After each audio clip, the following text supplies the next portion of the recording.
భారతదేశ ఉపఖండంపై ప్రకృతి తన ప్రకోపాన్ని చూపించడానికి సిద్ధమవుతోందా? శాస్త్ర విజ్ఞానం సైతం నివ్వెరపోయేలా ఉపగ్రహ చిత్రాలలో కనిపిస్తున్న ఒక భారీ దృశ్యం ఇప్పుడు దేశవ్యాప్తంగా కలకలం రేపుతోంది. కశ్మీర్ నుంచి కన్యాకుమారి వరకు ఎంత దూరం ఉంటుందో అంతటి పొడవైన ఒకే ఒక్క మేఘాల వ్యవస్థ ప్రస్తుతం బంగాళాఖాతంలో కేంద్రీకృతమై ఉంది. దాదాపు 3000 కిలోమీటర్ల పొడవు, 500 కిలోమీటర్ల వెడల్పుతో విస్తరించి ఉన్న ఈ మహా మేఘాన్ని వాతావరణ శాస్త్రవేత్తలు మాన్స్టర్ క్లౌడ్ లేదా రాక్షస మేఘం అని పిలుస్తున్నారు. ఇది కేవలం ఒక సాధారణ వర్షపు మేఘం కాదు. గంటకు 100 కిలోమీటర్ల వేగంతో ఇది భూభాగం వైపు దూసుకొస్తోంది.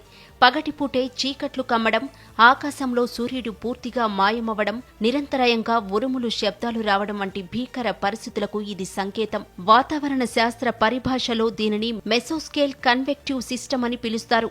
భారతదేశ చరిత్రలో ఇంతటి భారీ విస్తీర్ణం కలిగిన స్క్వాల్ లైన్ అంటే పొడవైన తుఫాల మేఘాల వరుస ఏర్పడటం అత్యంత అరుదైన విషయమని నిపుణులు హెచ్చరిస్తున్నారు. ఇంతకీ మెసోస్కేల్ కన్వెక్టివ్ సిస్టమ్ అంటే ఏంటి, ఇది ఎలా ఏర్పడుతుంది అనే విషయం గురించి ఇప్పుడు చూద్దాం. ఈ రాక్షస మేఘం తీవ్రతను అర్థం చేసుకోవాలంటే మొదట ఇది ఎలా రూపాంతరం చెందుతుందో తెలుసుకోవాలి. సాధారణంగా మనం చూసే ఉరుములు మెరుపుల మేఘం దాదాపు 10 నుండి 20 కిలోమీటర్ల విస్తీర్ణంలో ఉంటుంది. ఇది ఒక నిర్దిష్ట ప్రాంతంలో కురిసి శాంతిస్తుంది. కానీ వందలాది ఇటువంటి ఉరుముల మేఘాలు ఒకదానితో ఒకటి కలిసిపోయి ఒకే తాటిపైకి వచ్చి ఒక భారీ సమూహంగా మారినప్పుడు దానిని మెసోస్కేల్ కన్వెక్టివ్ సిస్టమ్ అంటారు.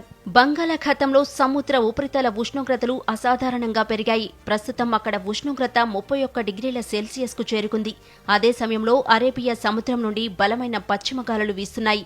ఈ విపరీతమైన వేడి, తేమ గాలుల కలయిక వల్ల వందలాది చిన్న చిన్న తుఫాను మేఘాలు ఒకదానితో ఒకటి అనుసంధానమై 3000 కిలోమీటర్ల పొడవైన ఒక మహా రాక్షస మేఘంగా రూపాంతరం చెందింది. ఈసారి ఈ రాక్షస మేఘం ఇంత ప్రమాదకరంగా మారడానికి కారణాలున్నాయి. గతంలోనూ ఎంసీఎస్ వ్యవస్థలు ఏర్పడినప్పటికీ ఈసారి ఏర్పడిన మాన్స్టర్ క్లౌడ్ అత్యంత విధ్వంసకరంగా మారడానికి 3 ప్రధాన కారణాలున్నాయంటున్నారు నిపుణులు. అయితే ఈ మాన్స్టర్ క్లౌడ్ పశ్చిమ బెంగాల్పై అత్యంత ప్రభావం చూపబోతున్నట్లు అంచనా వేస్తున్నారు. అందుకే ఆ రాష్ట్రానికి రెడ్ అలర్ట్ జారీ చేశారు. ఆ తర్వాత స్థానంలో ఒడిశా ఉంది. తీవ్రమైన గాలులు, భారీ వర్షాలు కురిసే అవకాశం ఉంది.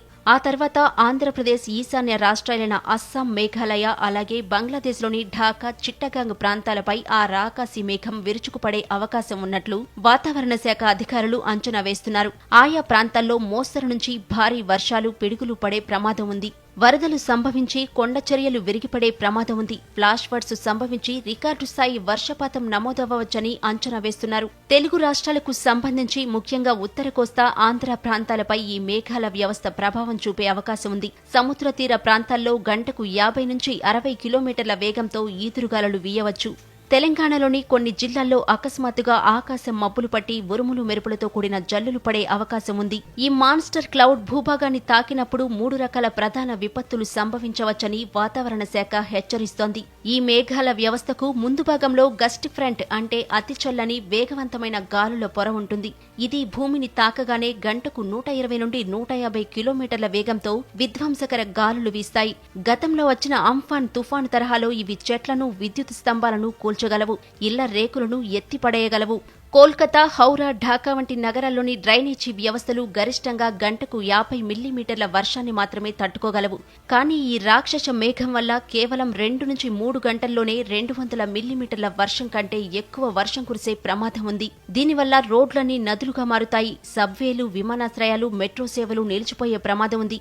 ఈ రాక్షస మేఘంలో పాజిటివ్ మరియు నెగటివ్ విద్యుత్ ఛార్జ్ రేణువులు అపారమైన పరిమాణంలో ఉన్నాయి. దీనివల్ల నిమిషానికి వందలాది పిడుగులు పడే అవకాశం ఉంది. బహిరంగ ప్రదేశాల్లో ఉన్న ప్రజలకు, పశువులకు ఇది అత్యంత ప్రమాదకరం.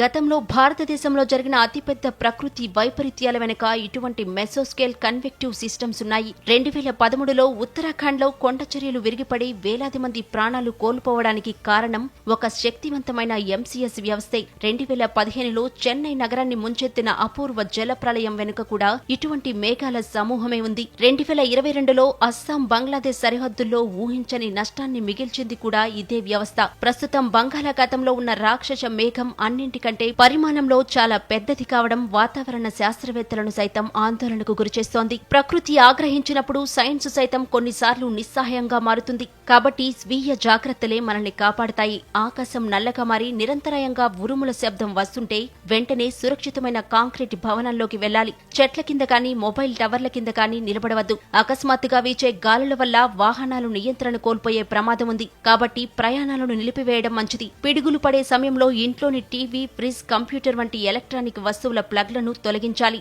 సోషల్ మీడియాలో వచ్చే తప్పుడు వార్తలను నమ్మకుండా భారత వాతావరణ శాఖ విడుదల చేసే అధికారిక బులెటిన్లను మాత్రమే ఫాలో కావాలని నిపుణులు సూచిస్తున్నారు. ప్రస్తుతం ప్రపంచవ్యాప్తంగా వాతావరణ మార్పుల ప్రభావం తీవ్రంగా ఉంది. ఎల్నినో ప్రభావం వల్ల బంగాళాఖాతంలో నీరు సాధారణం కంటే 1.5 డిగ్రీల సెల్సియస్ అదనపు వేడిని కలిగి ఉంది. సముద్రం ఎంత వేడెక్కితే అంత ఎక్కువ నీరు ఆవిరై గాల్లోకి చేరుతుంది. ఈ అపారమైన తేమ ఈ మాన్స్టర్ క్లౌడ్స్ కు నిరంతర ఇంధనంగా పనిచేస్తోంది. మేఘాల సాంద్రత ఎంత ఎక్కువగా ఉందంటే ఇవి భూభాగానికి రాగానే కొన్ని గంటల వ్యవధిలోనే వందల మిల్లీమీటర్ల వర్షాన్ని కురిపించగలవు. దీనివల్ల నగరాలు క్షణాల వ్యవధిలోనే చెరువులను తలపిస్తాయి. మాన్స్టర్ క్లౌడ్స్ హెచ్చరికల నేపథ్యంలో విశాఖ వాతావరణ శాఖ చల్లటి కబురు చెప్పింది. నైరుతి రుతుపవనాలు అండమాన్ సముద్రంలో ప్రవేశించినట్లు వెల్లడించింది. నైరుతి ఆగ్నేయ బంగాళాఖాతం, అండమాన్లోని కొన్ని ప్రాంతాలు, నికోరాబాద్ దీవులకు నైరుతి విస్తరించింది. ఆగ్నేయ అరేబియా సముద్రంలోని కొన్ని ప్రాంతాల్లో రుతుపవనాలు ప్రవేశించాయి. 3-4 రోజుల్లో మరింత విస్తరించేందుకు అనుకూల పరిస్థితులు ఉన్నట్లు అధికారులు వెల్లడించారు. ఈ నెల 26 నాటికి కేరళంను పలకరించనున్నాయి నైరుతి రుతుపవనాలు. వాతావరణ పరిస్థితులను బట్టి 26కు 4 రోజులు అటు ఇటుగా నైరుతి ప్రవేశిస్తుందని ఐఎండీ వెల్లడించింది. మరోవైపు తెలంగాణలో 40 డిగ్రీలు దాటాయి ఉష్ణోగ్రతలు. ఆదిలాబాద్లో 42.8 డిగ్రీల అధిక ఉష్ణోగ్రత నమోదైంది. 3 రోజుల్లో 44 డిగ్రీల వరకు పెరగనున్నాయి ఉష్ణోగ్రతలు. ఈ క్రమంలో తెలంగాణలోని అన్ని జిల్లాల్లో ఆరెంజ్ అలర్ట్ జారీ చేశారు.